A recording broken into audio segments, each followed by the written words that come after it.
Hello, my dear friends. How are you? I hope that you are fine. I welcome you all to my YouTube channel.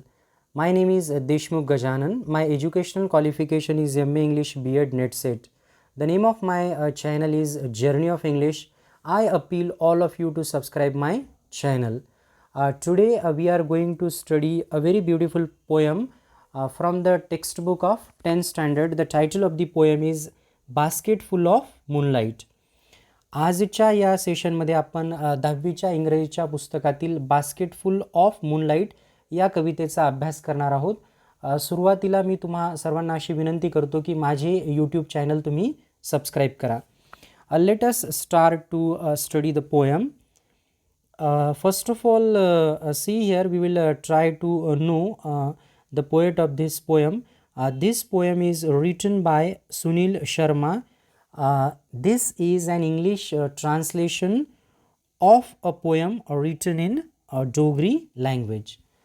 In other words, we can say that this poem is translated from Dogri language. The title of the poem is Basket Full of Moonlight. या कवितेचं जे शीर्षक आहे ते आहे बघा basket full of moonlight. त्याचा अर्थ होतो टोपलीभर चंद्रप्रकाश. Okay. O moon, give me moonlight, basket full or two baskets full with seeds of moonlight. Here in the first stanza of the poem, the poet or the we can say the boy is requesting the moon to give him moonlight. How much moonlight is he asking for? He is asking for a basket full or two baskets.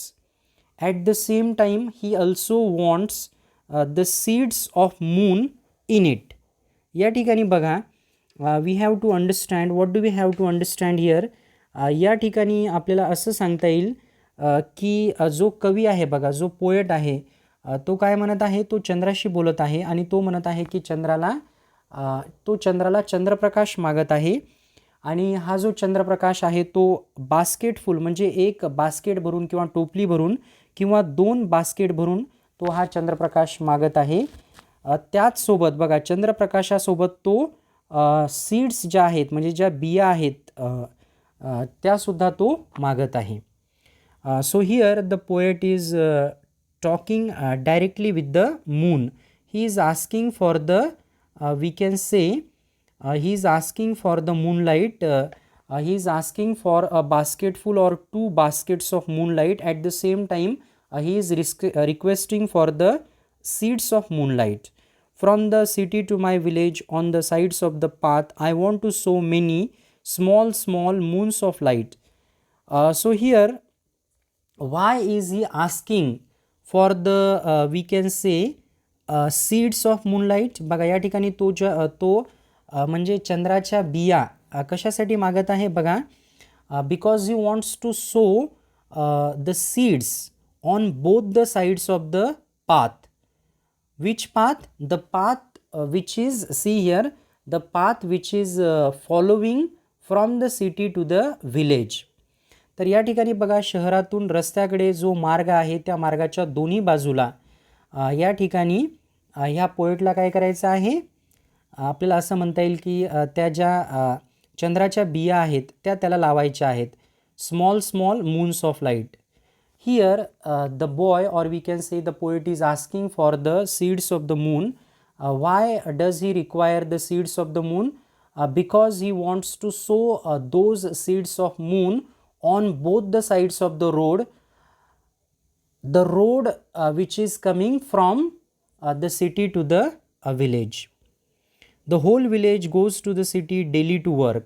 And see here, the concern of the boy or the poet is that all the villagers go to the city from the village every day. बघा प्रत्येक दिवशी संपूर्ण ते जे गाव आहे, गावातले जे गावकरी आहेत ते दररोज शहराला कामानिमित्त जातात. It becomes dark on its way back as my village is quite far. What kind of difficulties do the villagers face while coming back from the city to the village? It is mentioned here. बघा या ठिकाणी ते जे गावकरी आहेत कामावरून शहरातून गावाकडे परत येत असताना त्यांना अतिशय डार्क म्हणजे त्यांना अंधाराचा सामना करावा लागतो. Why? Because the village is quite far away from the city. कारण की ते जे गाव आहे ते शहरापासून खूप लांब आहे. फार म्हणजे लांब. The route is tough and full of snakes and scorpions. The route is very tough. तो जो रस्ता आहे बघा, the road is very difficult to travel. Why? Because the road is full of darkness. It is full of snakes and scorpions. कारण तो जो रस्ता आहे शहरातून गावाकडे येण्याचा तो अतिशय टफ आहे, अवघड रस्ता आहे. त्याचप्रमाणे त्या ठिकाणी स्नेक्स म्हणजे साप आणि स्कॉर्पियन्स म्हणजे विंचूसुद्धा रस्त्यामध्ये आढळतात. Neither bus nor cart plies. या ठिकाणी बघा, try to understand, try to know the meaning of the word plies. Plies means travels regularly over a route, म्हणजे रेग्युलरली ये जा करणे. तर या ठिकाणी बघा, neither bus nor cart plies from the city to the village. म्हणजे या ठिकाणी बस किंवा इतर गाडी शहरातून खेड्याकडे येत नाही. When my father returns home I am asleep. बघा या ठिकाणी कवी काय म्हणत आहे? What is the poet saying here?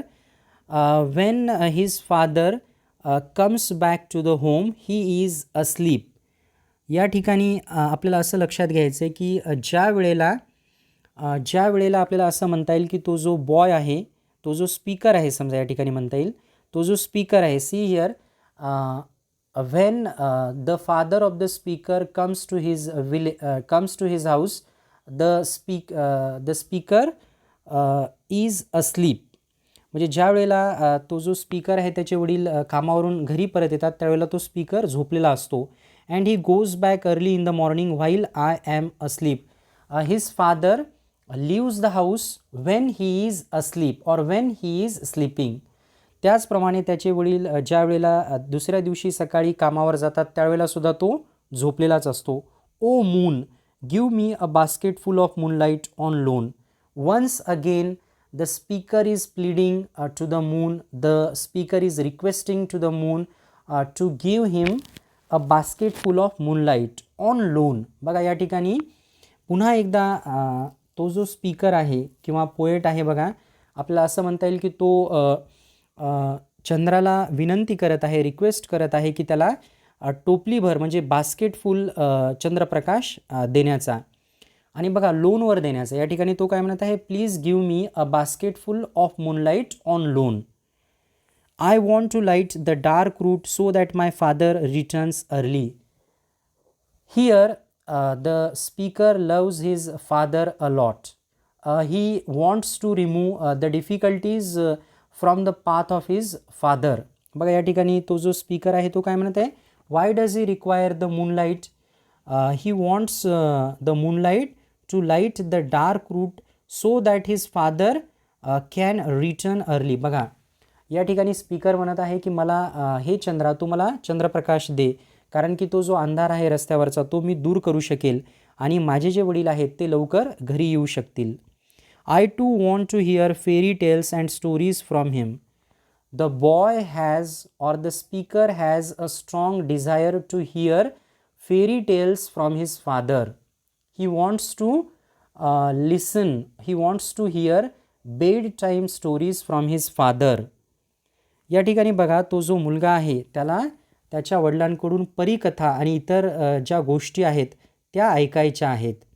कारण आपण या ठिकाणी वरती पाहिलेलं आहे बघा, we have studied in the earlier stanzas that when his father comes he is asleep.